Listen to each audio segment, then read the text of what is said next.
সম্মানিত দর্শক, আসসালামু আলাইকুম। শাহাদাত হোসেন ফেসবুক পেজ থেকে সবাইকে শুভেচ্ছা ও অভিনন্দন। আজকে আমি আলু খেতে এসেছি, আলু উঠাইতেছি আজকে। তো আমার নিজের হাতে চাষ করা, প্রথমে আমি দেখাতে যাচ্ছি আপনাদেরকে কিভাবে আলু উঠানো হয়। কিভাবে আলু উঠানো হয়, যে এগুলা এই যে নাঙ্গল দিয়ে টান দিয়ে আলু উঠানো হয়। দর্শক,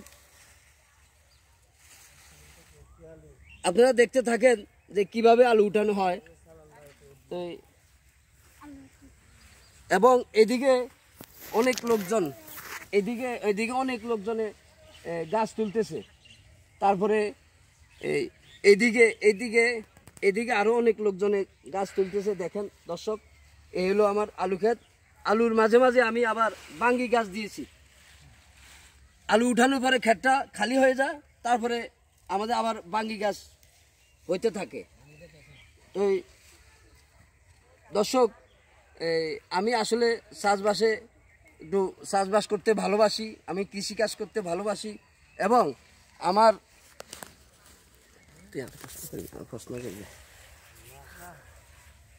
কি অবস্থা ভাই, কেমন আছেন? আসসালামু আলাইকুম ভাই, ভালো আছেন? আছি আলহামদুলিল্লাহ, ভালো আছেন নি ভাই? দেখতে আসছেন? দেখতে আসছি তো, দেখি রাস্তা থেকে উঠে দেখতে আসছি যে আপনি এখানে আলু উঠেছেন, সেই জন্য আসলাম। দেখি ক্ষেতটাকে আপনার নিজের নাকি আপনি আরেকজনের ক্ষেতে কাজ করেন নাকি আসল বিষয় একটু যদি জানেন। না ভাইয়া, আল্লাহর রহমতে এটা আমাদের নিজের জমি। আমি নিজের জমি নিয়ে নিজে চাষ করি। তো ইনশাআল্লাহ আলু আলু কেমন হয়েছে আপনার? আলহামদুলিল্লাহ, অন্যান্য বছর থেকে আলু এবার অনেক আলু ভালো হয়েছে, অনেক ভালো হয়েছে আলহামদুলিল্লাহ। আল্লাহর কাছে শুকরিয়া জানাই, অনেক ভালো হয়েছে আলু। এই যে এদিকে দেখেন আলুগুলা কত সুন্দর আলু হয়েছে, অনেক আলু হয়েছে। অন্যান্য বছর থেকে অনেক বেশি আলু হয়েছে। আপনাকে না দেখতাম চাকরি বাকরি করেন, এবং আপনি এখন চাষবাসে ব্যস্ত কেন? চাকরি ভাইয়া, তো আমি ওই 2010 সালে 1-3-10 সালে আমি আসলে সাব রেজিস্ট্রি অফিসে নকল নবিশের হিসেবে দায়িত্ব মানে কাজ শুরু করেছি আর কি। নকল নবিশ হিসেবে ছিলাম। তো যখন আমি ভাইয়া নকল নবিশে কাজ করতাম, তখন যে ভাইয়া দেখতাম যে বছরে 2 ঈদে 2বার টাকা পাইতাম। যাই লিখতে পারলে পয়সা, নইলে পয়সা নাই। তো 2 ঈদে 2বার টাকা পাইতাম। আর প্রতি বছর আমি ভাই ওই 8 মাস 10 মাস টাকা পাইতাম না। 8-10 মাস পরে টাকা পাইতাম। তো এই কারণে ভাই আমি অনেক কষ্ট পাইছি।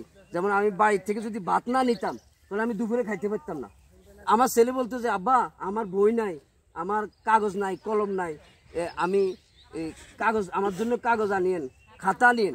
আমি আনতে পারতাম না, কারণ ওই বছরে একবার টাকা দিত, এই জন্য আমি আনতে পারতাম না। আমার ছোট ছেলে বলতো আব্বু, আমার জন্য কেক আনিয়েন, আমি আনতে পারতাম না, কারণ ভাই নকল নবিশে চাকরি ভাই লিখতে পারলে পয়সা, নইলে পয়সা নাই। তো এরকম তাও যা লিখতে পারতাম বছরে একবার বা 2বার টাকা পাইতাম। তো এই জন্য ভাই আমি এই ওটা নির্ভর না করে, ওটা ওই কাজও অবস্থান আছি, এখনো কাজ করি। তো ওইটা না করে ভাইয়া আমি চাষবাসে, যেহেতু বাবা সম্পদ রাখি গেছে, বাবার সম্পদে আমি চাষবাস করি। আগের চেয়ে চাষবাস করে আগের চেয়ে অনেক ভালো আছি ভাইয়া, এখন অনেক ভালো আছি। কারণ যখন নকল নবিশে নির্ভর ছিলাম ভাইয়া, অনেক কষ্ট করছি, এখন চাষবাস করে আগের চেয়ে অনেক ভালো আছি। এখন কি আপনি নকল নবিশে চাকরি করেন এবং আপনি কৃষিকাজ লিপ্ত আছেন? জি ভাইয়া, আমি নকল নবিশের কাজও করি, আবার ওই চাষবাসও ব্যস্ত আছি। তো আল্লাহর রহমতে আগের চেয়ে অনেক ভালো আছি। আপনারা সবাই দোয়া করবেন। আপনি এখানে কি কি করছেন, কি বা আলু আর বাঙ্গি, আর সাইডে আমি ভুট্টা দিছি, ভুট্টারও ইনশাআল্লাহ মোচা এসে গেছে।